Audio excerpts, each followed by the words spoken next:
Oke bro, kita lanjut dengan Diamond Sutra. Sutra berikutnya, luar biasa, ya Tuan, sungguh luar biasa, ya yang telah pergi dengan baik. Betapa banyak para bodhisattva, makhluk-makhluk agung, telah ditolong oleh Sang Tathagata. Lalu, ya Tuan, bagaimana mungkin seseorang yang telah berangkat dalam wahana bodhisattva? Seseorang yang telah memutuskan untuk tetap berada di pantai ini sedikit lebih lama, untuk menolong orang lain. Bagaimana seharusnya ia berdiri, bagaimana maju, bagaimana mengendalikan pikiran? Apa yang ditanyakannya? Ia menanyakan sebuah pertanyaan yang mungkin tidak relevan bagi banyak orang, karena pertanyaan itu menjadi relevan hanya ketika orang tersebut telah menjadi seorang bodhisattva. Namun suatu hari nanti, orang tersebut akan menjadi bodhisattva. Suatu hari nanti, pertanyaan itu akan relevan. Lebih baik memikirkannya, lebih baik merenungkannya. Ia berkata, mereka yang telah memutuskan untuk menjadi bodhisattva, bagaimana seharusnya mereka berdiri? Ia berkata, daya tarik pantai seberang begitu kuat, tarikan pantai seberang begitu kuat, bagaimana mereka harus berdiri di pantai ini? Kami ingin menolong orang, tetapi bagaimana? Tarikannya begitu kuat, tarikan magnetnya begitu kuat, pantai seberang memanggil. Jadi ajari kami bagaimana kami bisa berdiri di sini, bagaimana kami bisa berakar lagi di pantai ini. Kami telah tercabut di dunia ini, kami tidak memiliki akar apapun. 99% akarnya telah hilang.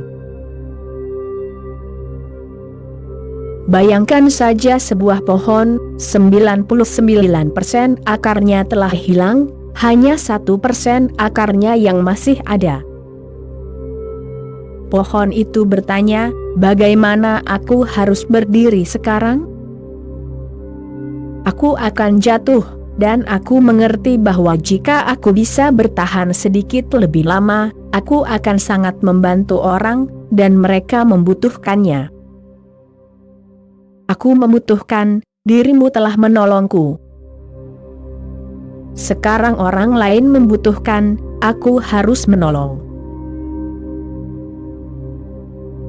Itulah satu-satunya cara seorang murid bisa membayar utangnya kepada masternya.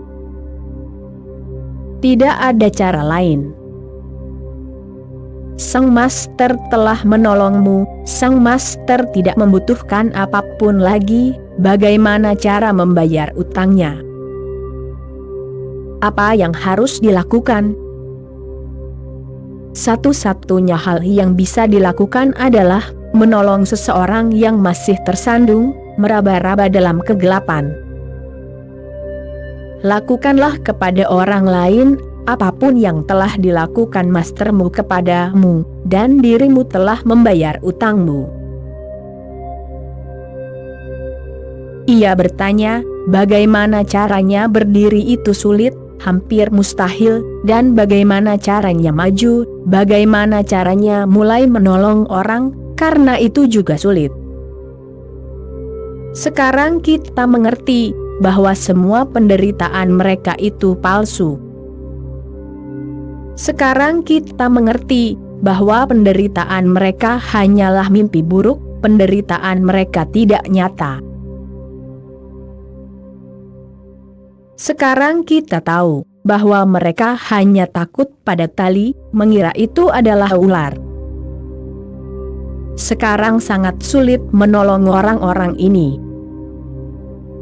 Itu konyol. Dan kita tahu bahwa mereka butuh pertolongan, karena kita tahu masa lalu kita sendiri. Kita gemetar, menangis, menjerit.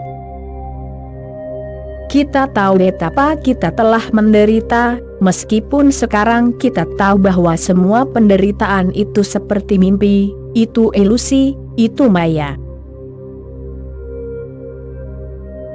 Coba pikirkan, jika dirimu tahu bahwa penderitaan orang lain itu hanya omong kosong, bahwa ia tidak memiliki luka, dan dia baik-baik saja. Tetapi sangat sulit untuk membantu orang-orang seperti itu, sangat sulit, karena dirimu tahu bahwa kesulitan mereka semuanya palsu. Subhuti bertanya, "Tuan, pertama-tama beritahu kami, bagaimana cara berdiri di sini, karena akar kami telah hilang, kami bukan milik dunia ini lagi. Keterikatan kami telah hilang, itu adalah akarnya. Dan bagaimana cara maju, bekerja? Karena sekarang kita tahu bahwa ini semua hanyalah omong kosong." Orang-orang membayangkan semua kesengsaraan mereka. Dan bagaimana cara mengendalikan pikiran?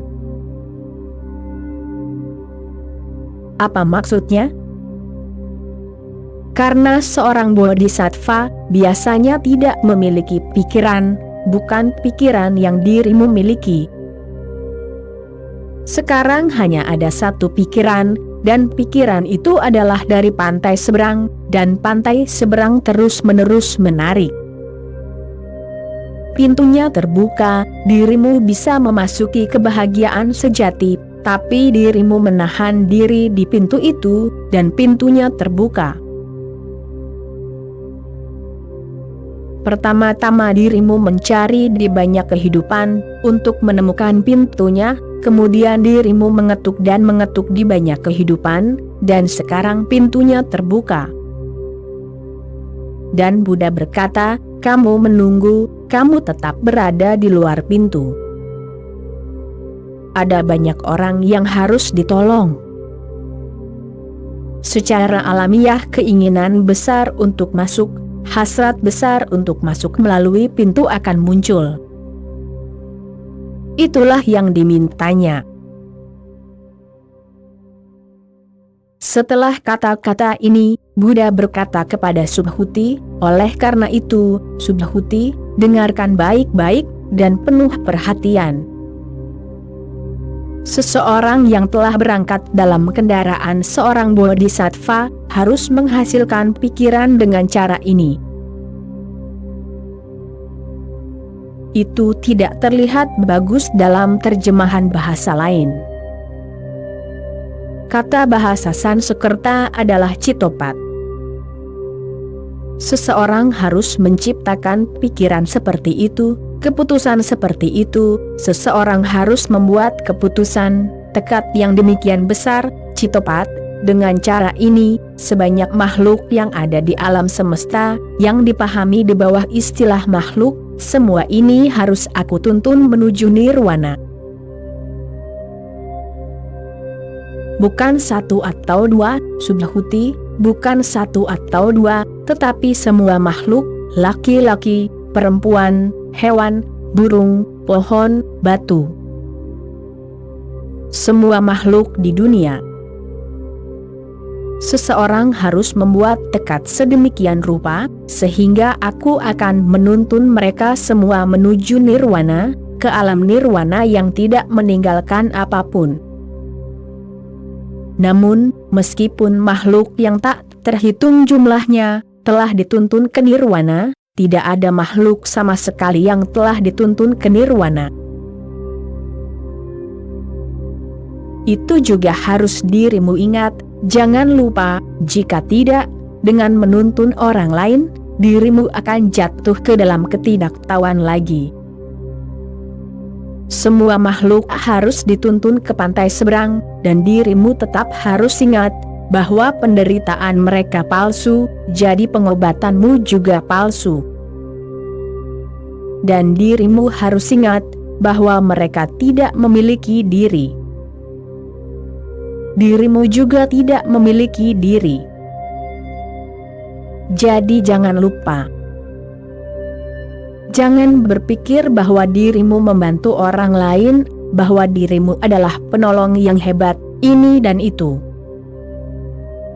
Jika tidak, dirimu akan jatuh lagi. Sekali lagi dirimu akan menumbuhkan akar di pantai ini. Jadi ada dua hal yang harus diingat. Dirimu harus tetap berada di pantai ini dengan tekad yang kuat. Jika tidak, dirimu akan ditarik oleh pantai yang lain. Namun dirimu tidak boleh menumbuhkan akar lagi. Jika tidak, dirimu tidak akan membantu apapun. Dirimu akan menghancurkan diri sendiri, dirimu akan jatuh ke dalam mimpi lagi. Dan mengapa? Jika dalam diri seorang bodhisattva, gagasan tentang makhluk terjadi, ia tidak bisa disebut makhluk bodhi. Dan mengapa? Ia tidak boleh disebut makhluk bodhi, yang di dalamnya gagasan tentang diri atau makhluk terjadi, atau gagasan tentang jiwa yang hidup atau tentang seseorang. Jadi, Subhuti, dirimu harus ingat dua hal. Pertama, dirimu harus menuntun semua makhluk ke pantai seberang, dan dirimu juga harus ingat bahwa tidak seorang pun memiliki diri, baik dirimu maupun mereka.